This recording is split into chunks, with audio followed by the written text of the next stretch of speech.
Good morning, everybody, and welcome back to another Monday Market, where we get to talk about last week in real estate. I'm your host, Connor Coltrup from RE/MAX, and this week we're going to be looking at the time period from June 21st until June 28th, 2020, which is a lot of 20s. We had a very busy week this week, and personally, this week and last week has been the most successful week of my entire career. In our trading area, we had 32 new listings, we had 2 properties come back on the market, we also had 29 properties become sold pending conditions, and we had another 32 deals get fully closed. That is a lot in 1 week, but we're still not done. We also had 6 price decreases, we had 1 price increase, and we had 6 canceled listings. But people have been very busy this week. It's been a bit of a whirlwind. So for our weekly deep dive, we're going to be looking into Saugeen Shores this time.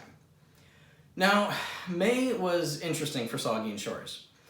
Comparing to this time last year, May to May, sales activity is down by 38.23% for Saugeen Shores.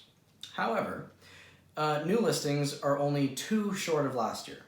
So when you look at both of those numbers combined, properties are selling slower for the month of May.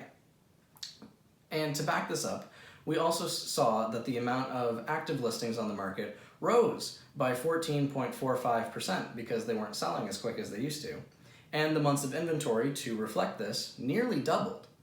However, rest assured, when we look at the overall yearly comparisons for Saugeen Shores, they are performing almost identically to last year, so I think it's safe to say that this decrease is likely a temporary change due to the pandemic.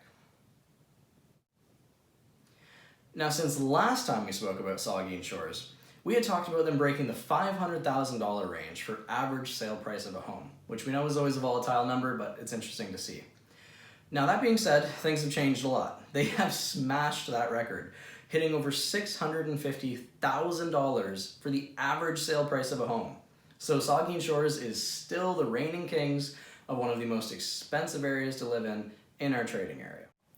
And on one last note before we end this week's video, the Canadian Mortgage and Housing Corporation is changing a lot of the rules for how getting a mortgage works on July 1st, only in a few days, and it is not something you should take lightly.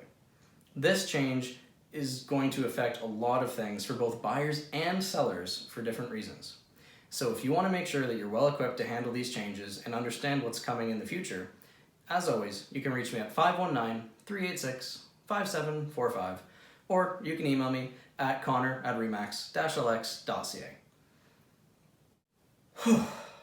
And that has been your Monday Market. Thank you so much for your time, stay safe, and as always, I will see you next week.